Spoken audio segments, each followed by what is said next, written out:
Posta a trama golpista, que acabou despertando a atenção do vice-governador de São Paulo, Felício Ramute. A Beatriz Manfredini está de volta e tem pra gente informações exclusivas sobre isso. Bia.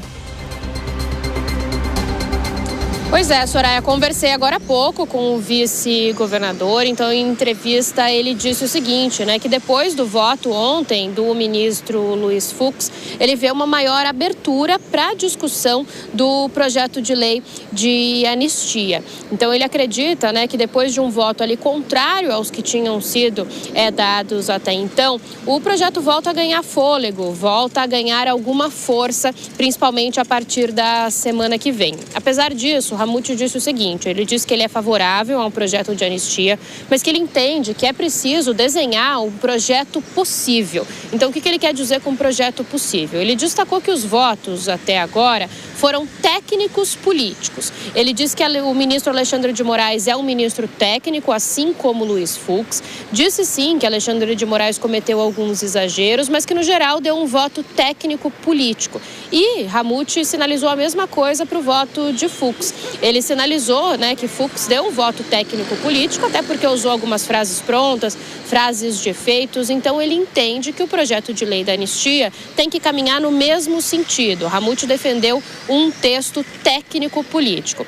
Ele disse que, apesar disso, vai ser favorável a qualquer texto a que o Congresso consiga ali chegar a um consenso, que o Congresso consiga escrever. Ele disse que os parlamentares são os principais representantes do povo, muito mais do que o executivo, como ele, ou mesmo que a corte. Ele destacou, inclusive, na conversa que a corte não é eleita. Então, ele disse que ninguém melhor do que os próprios deputados e senadores para articularem e escreverem esse projeto. Felício Ramute disse ainda durante essa entrevista que daqui a uns anos tudo pode mudar e que, inclusive, o voto de Fux abre a possibilidade para que um dia, com uma nova formação da corte, ou seja, novos ministros do Supremo Tribunal Federal, algumas condenações sejam, inclusive, anuladas. E aí ele fez uma referência e disse o seguinte para mim, como a gente viu acontecer na história recente do país, sem citar nomes. Por fim, eu conversei com o Ramute sobre a posição do partido dele, o PSD, sobre isso, e ele vê o partido dividido. Ramute é do mesmo partido, então da mesma sigla de Gilberto Kassab,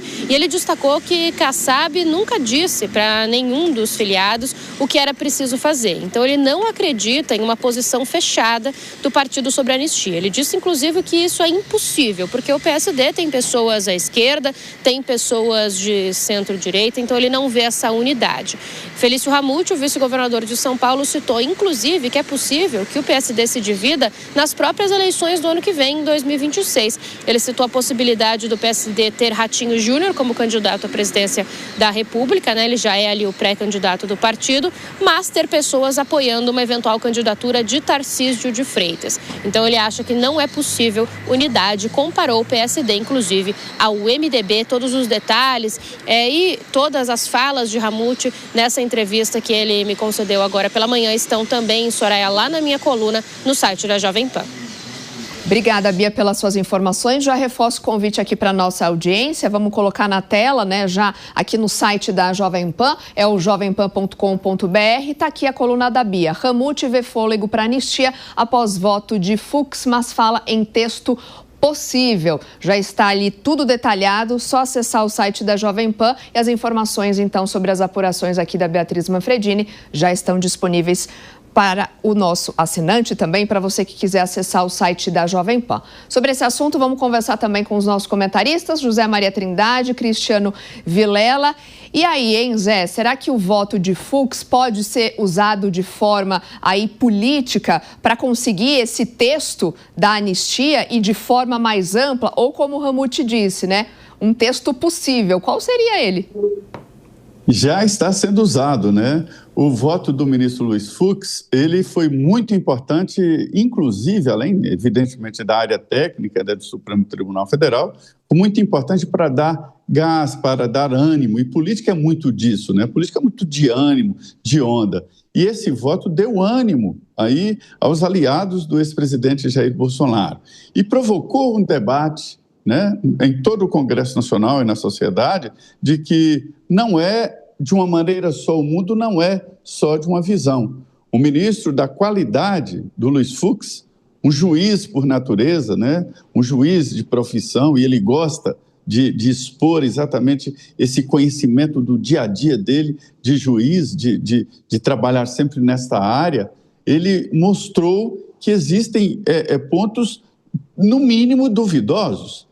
Há algumas certezas. O que esse processo está fazendo no Supremo Tribunal Federal é uma dessas certezas, né, que todos têm. Então, esse voto animou os aliados e, é claro, que retomou de uma maneira muito forte o debate sobre o projeto de anistia. Cristiano Vilela, agora uma coisa é o julgamento no Supremo, outra é a possibilidade de anistia, que aí depende do Congresso Nacional, da ação dos políticos e muito em função dos presidentes de Câmara e Senado. E como a Soraya chamou a atenção, o texto possível não pode ser um texto que abarque até quem ainda não cometeu nenhum tipo de problema e possa ser beneficiado por ela lá na frente, né?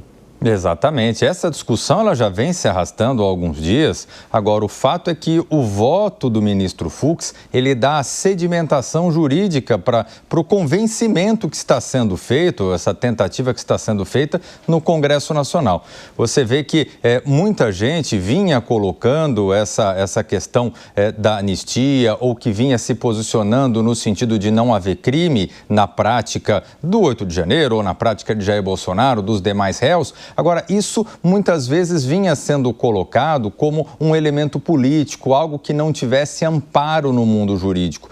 E um posicionamento vindo de um ministro do Supremo durante um voto de análise desse processo, ele dá força justamente a essa tese, que é a tese defendida pelo campo oposicionista de que o julgamento ele não seria um julgamento legítimo, um foro inadequado e uma série de práticas que foram apontadas no julgamento de ontem, no voto do ministro Fux. Então, eu vejo que traz um fundamento novo para que esse trabalho de se construir um projeto agregador de anistia que venha a albergar a maioria dos interesses do campo de oposição, ele ganha um pouco mais de fôlego e ele pode ser começado a ser construído de uma forma mais prática a partir da próxima semana em Brasília. Agora, Zé, existe também essa expectativa, de repente, de que o governador Tarcísio de Freitas volte a Brasília na semana que vem para tratar justamente desse texto, e ainda que ele ganhe força, tração e vamos dizer, uma definição, pode conseguir beneficiar Jair Bolsonaro ainda? Pois é, olha, Soraya, esse é um debate que se tornou público e foi uma estratégia do presidente Lula. E eu acho que ele tem razão, né? Não pode ser um debate fechado só no Congresso Nacional. Tem que ser um debate público. E com esse debate público, nós não devemos ser inocentes ao ponto de achar que uma ação assim de um governador de São Paulo não é calcada em pesquisas eleitorais, em avaliações técnicas. Ele viu que é possível levar, sim, esse debate plebiscitário para a população, e aí formaram a personalidade política em defesa, que todos estão focando agora no ex-presidente Jair Bolsonaro, mas que tem mais de 500 condenados, quase 500 condenados pelos atos do dia 8, né? Mais de 1.000 foram ali processados, alguns fizeram um acordo de não persecução, alguns absolvidos, e, enfim, são quase 500 condenados. Além disso, há o debate público sobre exatamente esse julgamento. Então, esta avaliação foi feita internamente ali pelo governador e seus assessores. E ele demonstrou uma grande capacidade de liderança e de mobilizar esse difícil centrão, porque ali cada um quer uma coisa, mas todos querem o seu quadrado, ficar bem. Rapidamente, Vilela, vale a gente diferenciar aqui essa questão do que está rolando no Supremo da inelegibilidade. Isso não quer dizer que se a gente tiver um projeto de anistia, o Bolsonaro poderá ser candidato, né? Exatamente. São coisas diferentes. Exato. Ele poderá ser anistiado em relação a essa prática que está sendo julgada hoje em Brasília, nesses dias em Brasília, pelo Supremo Tribunal Federal. Agora, ele tem uma condenação eleitoral pela qual ele está inelegível. Então, uma anistia nos moldes que se tem hoje, ela não abrangeria aquela condenação anterior na Justiça Eleitoral e, com isso, o ex-presidente continua inelegível.